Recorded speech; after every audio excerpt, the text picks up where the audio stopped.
नमस्कार बच्चों।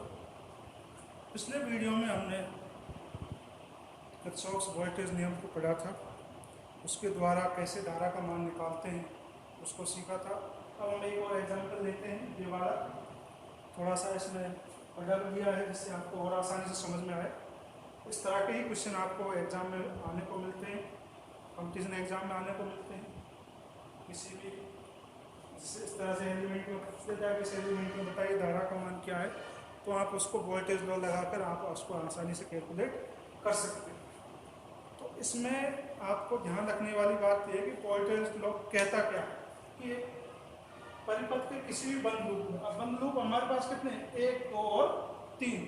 तो किसी भी बंद लूप में एक निश्चित दिशा में चलते हुए सभी वोल्टताओं का योग कैसा होगा, 0 होगा। हम इसी सेंटेंस को यूज करने वाले हैं।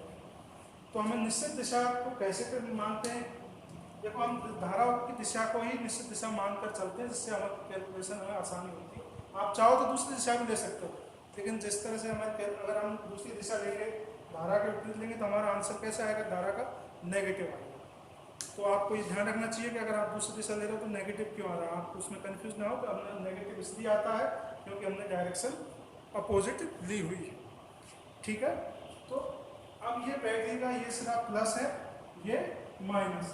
तो धारा की डायरेक्शन हमेशा माइनस, बैटरी के माइनस से प्लस की ओर होती है। तो ये हमारी धारा की डायरेक्शन होगी।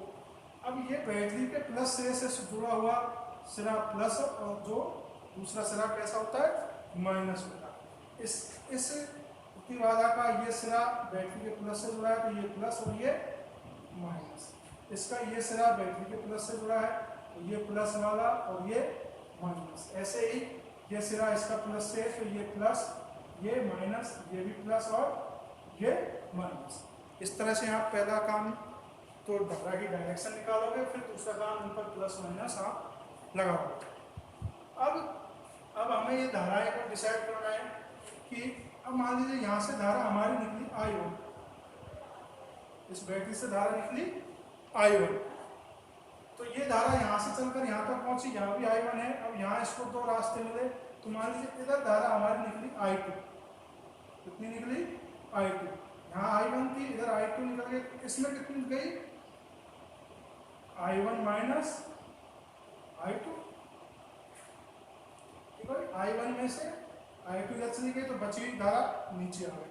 अब यहाँ हमारी I2 है, इसको भी दो रास्ते हैं, एक ये वाला और एक ये वाला। मान लीजिए इसमें धारा हमारी आ गई I3, तो इधर कौन सी धारा बची फिर, I2 माइनस I3। आप इसमें ऐसा कोई रूल नहीं है कि आप इधर I3 लो, I3 इधर लोगे तो I2 माइनस I3 इधर चली जाएगी। ऐसे ही इसमें I2 इधर भी ले सकते हो और इधर भी ले सकते हो। तो बची हुई धारा को हमें दूसरी तरफ दिखाना है। ठीक है, अब आप पहला लूप देखिए जरा। एक लूप ये है, दूसरा ये है, तीसरा ये। तो लूप 1, ठीक है भाई, हम इस लूप में इस डायरेक्शन में चलते हैं। पहली पोर्ट पर हमारी ये बैटरी के -2 प्लस, -2 प्लस हमेशा कैसा लेना है, हमें पॉजिटिव लेना है, और +2 माइनस कैसा लेना है, नेगेटिव लेना है। तो -2 प्लस धारा की दिशा होती है, तो उसी को हम कैसे लेंगे, पॉजिटिव। तो ई हमने कैसा लिया, पॉजिटिव। अब आगे दीजिए +2 माइनस, आगे क्या है, +2 माइनस, तो ये कैसा आएगा, नेगेटिव। ये वोल्ट का कितनी आई, तो धारा से प्रवाहित हो रही है, प्रतिबाधा Z है, तो कितनी आएगी, Z1 I। क्लियर। अब ये लूप इस तरह से चलेगा, इस तरह से। अब इसमें देखिए ये उधर धारा आएगी +2 माइनस यानी नेगेटिव। तो प्रतिबाधा कितनी है इसकी, Z3, तो धारा का मान I1 माइनस I2। आगे कहीं है वोल्टेज, आगे कहीं नहीं है, तो सभी धाराओं का योग क्या होता है, वोल्टेज रूल से 0 होता है। अब इसको थोड़ा सा सॉल्व करेंगे। I1 और I1 ये सारे नेगेटिव उधर की तरफ ले जाएंगे, तो I1 ये हमारा Z1, I1 के साथ ये आएगा हमारा Z1 plus Z3 equal to I1 और माइनस Z3 I2। ये इक्वेशन नंबर 1 हमारा लूप 1 से निकलकर आता। ठीक है भाई, पहला इक्वेशन बन गया हमारा पहले लूप से। इसमें थोड़ा कैलकुलेशन देख लेना जरा। I1 ये लग जाएगा प्लस, ये प्लस, ठीक है, और ये माइनस माइनस, हाँ ठीक, बिल्कुल ठीक है। अब हम लूप 2 में देखते हैं। वही डायरेक्शन देखनी है, हम इधर से चलते हैं। मान लीजिए यहाँ से शुरू करें, प्लस टू माइनस नेगेटिव लेना है, प्लस टू माइनस, तो माइनस Z2 I2, क्लियर है,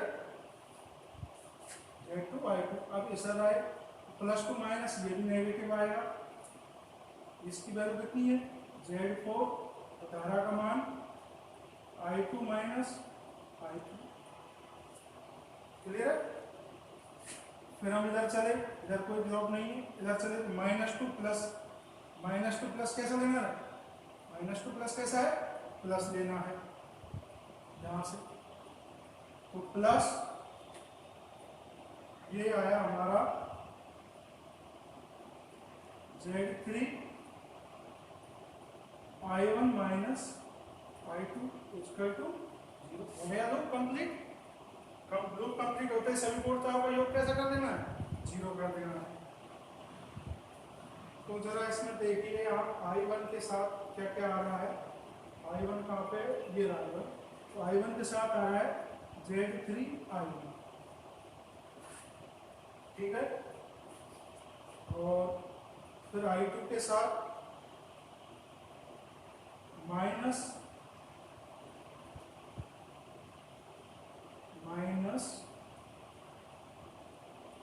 Z2 minus Z3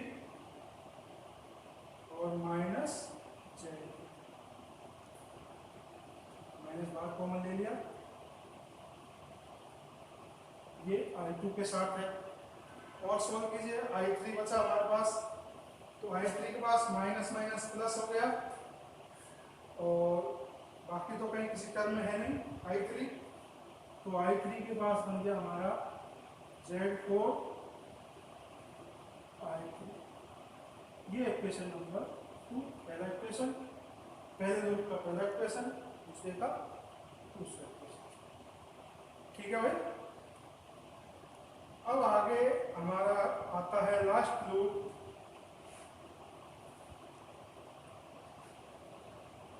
loop number 3। Same नियम है, सारे सर्किट्स में एक ही नियम लगाना है, यही प्लस से माइनस की तरफ हमें क्या देना है, प्लस से माइनस की तरफ नेगेटिव, माइनस से प्लस की तरफ पॉजिटिव। सारे सर्किट आप सॉल्व करेंगे, ये आप ध्यान रखने वाली बात है, जो नियम इसमें फॉलो किया है सारे में वही फॉलो करना है, कहीं कोई नियम में बदलाव नहीं है जिससे आप कंफ्यूज हो, और सारे सर्किट आप इसी से सॉल्व कर सकते हैं। अब देखिए जरा इस लूप नंबर 3 में प्लस टू माइनस, हम यहाँ से शुरू करते हैं, प्लस टू माइनस नेगेटिव लेना, प्लस टू माइनस नेगेटिव, तो माइनस Z5 I3 इसमें प्रोवाइड करते हैं, यहाँ भी I3, यहाँ भी, इधर कोई वोल्टेज ड्रॉप नहीं है, इधर भी नहीं है, सिर्फ ये एक Z4 है, तो Z4 की डायरेक्शन -2 प्लस, तो ये प्लस है। प्लस आने के बाद ये देखना हमें Z4 और धारा का मान I2 minus I2 equal to 0, clear है। हाँ ये बात, अब उसको सॉल्व कर लीजिए, जरा सिंप्लीफाई करिए इसको। इसमें तो धारा है I2 I3, I2 के साथ क्या क्या आ रहा है, I2 के साथ आ रहा है केवल Z2, ये वाला Z4 I2 और I3 के पास आ रहा है माइनस के कॉमन लेंगे हम, तो Z4 प्लस Z5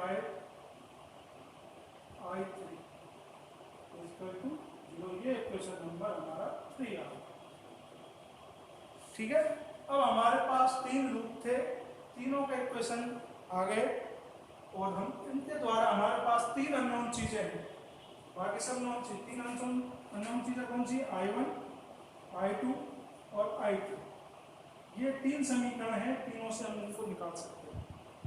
अब वो तरीका आप कैसे भी निकालो, मैट्रिक्स का फॉर्मूला क्रेमर नियम लगाकर निकाल सकते हो। आपने बहुत सारे इक्वेशन सॉल्व किए हैं पिछली कक्षा में, x, y, z में 3 इक्वेशन आपको दिए जाते थे, आप उनको सॉल्व करते थे, ठीक है ना। उस नियम से आप x इसके I1 और I2, I3 के मान निकाल सकते हो। यहाँ तक आपकी फिजिक्स खत्म, और आगे मैथ का कैलकुलेशन है जो आप आसानी से कर सकते हो। तो अब इससे हमारा क्या निकल के आता है कि आप देखिए I3 निकलेगा तो इसमें प्रवाहित धारा का मान आप निकाल सकते हो, ठीक है। I2 निकलेगा तो इस प्रतिबाधा में प्रवाहित धारा का मान आपको ज्ञात हो जाएगा। I2 और I3 निकलने पर दोनों को माइनस करेंगे तो I/Z4 में जो धारा प्रवाहित होगी उसमें आप धारा का मान निकाल सकते हो। ऐसे ही I1 का मान निकलते इस धारा में जो धारा प्रवाहित हो रही है इस पर प्रतिबाधा में, वो आपके पास निकल के आएगी। और I2 आप पहले निकालोगे तो इसमें I1 माइनस I2 करने पर इस प्रतिबाधा में प्रवाहित धारा का मान आप निकाल सकते हो। तो वोल्टेज, किरचॉफ के वोल्टेज नियम से किसी भी एलिमेंट में प्रवाहित धारा का मान आप आसानी से निकाल सकते हैं, जबकि करंट लॉ से किसी भी संधि पर, इस संधि पर प्रवाहित, इस संधि पर आरोपित वोल्टेज का मान EA निकालते थे और यहाँ क्या निकालते थे? EB निकालते थे। दोनों में समझ में आ गया अंतर क्या है कि करंट लॉ से हम वोल्टेज का मान निकालते हैं किस पर? जंक्शन पर, और इससे वोल्टेज नियम से किसी भी ब्रांच में हम धारा का मान निकाल सकते हैं। अब इसके द्वारा आपको हम अगले वीडियो में एक तो एग्जाम्पल्स करके बताएंगे, करंट लॉ का भी करके बताएंगे और वोल्टेज लॉ का भी करके बताएंगे, जिससे आप उनको आसानी से सॉल्व कर सकते हैं। आगे हम जो कुछ थ्योरम्स हैं उनको शुरू करेंगे, जिससे और भी आपको सर्किट सॉल्व करने में आसानी होगी। धन्यवाद।